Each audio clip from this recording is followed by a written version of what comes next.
नेपाली दिदीबहिनी तथा दाजुभाइहरू, जनता र राजाको संयुक्त प्रयत्नबाट 75 वर्ष अघि नेपालमा प्रजातन्त्रको मिरमिरे घाम उदाएको सुखद दिवसको सम्झना गर्दै हामी सबै नेपालीलाई हार्दिक शुभकामना व्यक्त गर्दछौँ। प्रजातन्त्र स्थापनाको निम्ति उदारता दर्शाइ बक्सिने हाम्रो जिजुबुवाजू राष्ट्रपिता श्री 5 त्रिभुवनको सम्झना गर्दै मौसुफ प्रति हामी श्रद्धा सुमन अर्पण गर्दछौँ। प्रजातन्त्रका निम्ति जीवन दान दिने ज्ञात अज्ञात शहीदहरू र प्रजातन्त्रका लागि क्रियाशील रहने सबै पात्रहरूप्रति पनि हामी श्रद्धा भाव व्यक्त गर्दछौँ। केही महिनाको झापा बसाई पश्चात राजधानी फर्किने क्रममा हाम्रो स्वागतमा सामेल हुनुहुने उपत्यकाका आदिवासी नागरिक एवं आम जनसमुदायमा हार्दिक आभार सहित धन्यवाद अर्पण गर्दछौँ। मुलुक असामान्य अवस्थाबाट गुज्रिरहेको वर्तमान अवस्थामा हामीप्रति दर्शाएको यस्तो प्रेम र सद्भावले हाम्रा मन र मुटु मात्र छोएको नभई हाम्रा निम्ति एउटा अटल दायित्वबोधको प्रेरणा पनि मिलेको छ। सिङ्गै मुलुक यति बेला अस्वाभाविक छटपटीको भुमणीमा फसेको छ। देशको अस्मिता र अस्तित्व नै सङ्कटमा परेको महसुस हरेक देशभक्त नेपालीले गरिरहेका छन्। विगतमा अनेकौं नाममा आन्दोलन र सङ्घर्ष भए। सङ्घर्षको आडमा परिवर्तन पनि गरिए, तर सबै प्रकारका परिवर्तनहरूले नेपाल र नेपालीलाई के दियो भन्ने आत्मसमीक्षा गर्नुपर्ने समय अहिले आएको छ। हाम्रो शत्रु विपन्नता र अस्थिरता हो, तर एउटा नेपालीको अर्को नेपालीलाई बैरी ठान्ने अवाञ्छित संस्कृतिलाई हामीले बढावा दियौँ, जसका कारण देश आज इतिहासकै सबैभन्दा गहिरो दर्दनाक स्थितिमा आइपुगेको छ।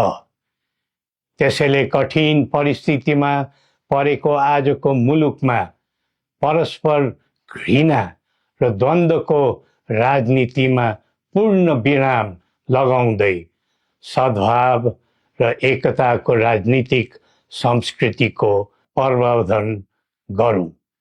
प्रजातन्त्रमा राज्य व्यवस्था र प्रक्रिया संवैधानिक मान्यता अनुरूप चल्नु उपयुक्त हो। प्रजातान्त्रिक प्रणालीमा प्रतिनिधि छनौटको आवाधिक निर्वाचन एक स्वाभाविक प्रक्रिया भए तापनि यतिखेरको आम जनभावना यो छ कि मुलुकमा पहिले राष्ट्रिय समस्याको समाधान गरेर मात्र आसन्न निर्वाचन प्रक्रियातर्फ जानु उचित हुने र निर्वाचन पछि कुनै द्वन्द्व, अशान्ति र खिचातानी नहोस् भन्ने विषयलाई ध्यानमा राखेर राष्ट्रिय सहमति र सबैलाई समेटेर जाने समझदारी बनाएर मात्र निर्वाचनमा जाँदा नै त्यसले सही बाटो समात्ने थियो। वर्तमान अवस्थामा अधिकार मात्र खोज्ने तर कर्तव्य नसोच्ने प्रवृत्ति मौलाइरहेको यस्तो दुःखद परिस्थितिमा आलो पालो भाग लगाएर खाउँ भन्ने सोचले होइन, मिलेर काम गरौँ भन्ने कर्तव्यबोधले मात्र मुलुकलाई नयाँ गति दिन सकिन्छ। प्रजातन्त्रमा जनता आफै जागरुक बनेर समाज र राष्ट्र सेवाको सत्कर्ममा अग्रसर हुनु पाउनु पर्ने हो, तर कसैलाई खुसी पार्नु पर्ने अनि कसैबाट तोकिनु पर्ने आध्यात्मिक व्यवस्थाको जन्जिरमा बाँधिनु परेको छ। देशको भू बनोट तथा समाजको प्रकृति सुहाउँदो व्यवस्था र प्रणालीले मात्र दिगो र सकारात्मक परिणाम दिन सक्छ। आम जनताको समग्र हित हुने तथा विश्व सामु नेपालीको उच्च शिर हुने व्यवस्था नै प्रजातान्त्रिक व्यवस्था नेपाललाई सुहाउँछ। कुनै व्यवस्थाको राम्रा र असल पक्षहरू टिप्नु र राख्नुपर्छ। जुनै व्यवस्थाको नराम्रो र खराब पक्षहरू हुन्छन् त्यस्तालाई फाल्नु र फ्याँक्नुपर्छ। त्यसैले विश्वका कैयौँ राष्ट्रहरू पहिले आफ्नो देश, पहिला आफ्नो जनता र पहिला आफ्नो आवश्यकता भन्दै त्यही प्राथमिकतामा प्रजातन्त्रको पाइला बसाइरहेका छन्। हो, हामीले पनि हाम्रो धरातलीय यथार्थमा उभिएर प्रजातन्त्रको प्रयोग, परीक्षण र प्रशोधन गर्दै जानु पर्दछ।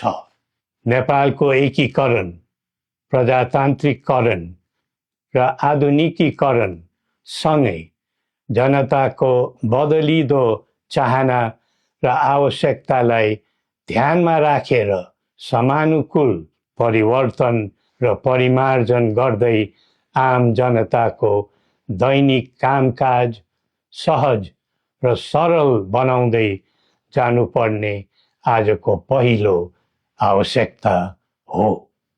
प्रजातन्त्रमा सबै थरी विचार, सबै थरी संस्कारको आधार हुनु पर्दछ। सबैले सबैलाई कदर गर्ने समन्वयकारी गुणबाट नै सामाजिक मूल्यको प्रजातन्त्र दिगो र दरिलो हुन्छ। अरूको भरमा परेर हामी अक्करमा नपरौँ। श्री पशुपतिनाथले हामी सबैको कल्याण गरून्। जय नेपाल।